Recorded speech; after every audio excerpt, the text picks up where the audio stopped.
અમદાવાદના વસ્ત્રાલમાં અસામાજિક તત્વો દ્વારા મચાવવામાં આવેલા આતંકના મામલામાં પોલીસે વધુ 2 આરોપીઓની ધરપકડ કરી છે। પોલીસે રવિ તિવારી અને હેમંત ઉર્ફે હેમુ ભાવસારની ધરપકડ કરી છે।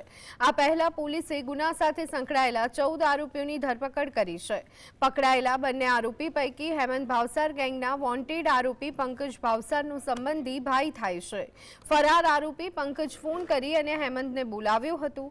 જગ્યા પર આરોપી રવિ તિવારી લઈ અને આવ્યો હતો। આતંક મચાવનારા ગેંગનો મુખ્ય આરોપી પંકજ ભાવસાર હજી વોન્ટેડ છે। પંકજ ભાવસાર અને સંગ્રામસિંહ શીકરવાર વચ્ચે અદાવત હતી।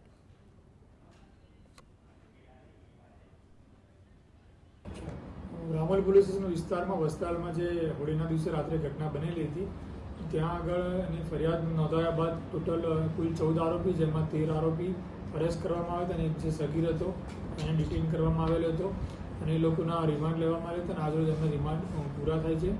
ત્યારબાદ ગઈકાલે સાંજે જે અન્ય 2 આરોપી છે રવિકુમાર તિવારી અને હેમંત ભાવસાર એ 2 આરોપીને ગઈકાલે અટક કરવામાં આવી છે। એટલે ટોટલ અત્યાર સુધીમાં કુલ 15 આરોપી અરેસ્ટ કરવામાં આવેલા છે અને એક સગીર એમ કુલ 16ની ધરપકડ કરવામાં આવેલી છે। અને સિવાય અન્ય હજુ જે મુખ્ય આરોપી છે પંકજ ભાવસાર તેમજ ગોવિંદ ચૌહાણ ખાટુ અને અન્ય 2 આરોપી પકડવાના બાકી